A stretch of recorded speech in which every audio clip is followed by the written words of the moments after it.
No snijn is het er op of eronder voor Cambuur. Want winst in Sportclub Heerenveen is needzaak.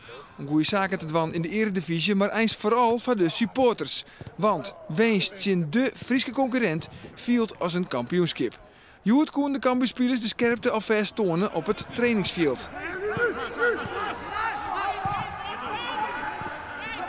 De echte supporters sliepen al nachten met de Friese derby weer in het vooruitzicht. Maar hoe libbert dat eens bij Cambuur zelfs? Zeker de Friese onder ons, dat zullen er niet al te veel zijn. Maar ik kan aan Jan Bruin en Henk de Jong ook wel dingen merken. Hè? Sander van der Heijden. Leuk, ja. Ik denk dat de groep het prachtig vindt, die wedstrijd. Hartstikke mooi. Je noemt die zelf niet? Nou, voor mezelf ook. Ik bedoel, ik vind het mooi. Ik probeer het allemaal te benaderen zoals een gewone wedstrijd. Alleen als je dan de consternatie om je heen ziet, dan is dat misschien niet altijd even makkelijk. Maar ik vind wel dat ik het zo benaderen moet, ja. Ook bij de spelers stelt maar één ding. Winnen. We hebben goed getraind deze week en ik denk dat we er goed op staan. Maar dat blijft een bijzondere, ook voor de Groninger?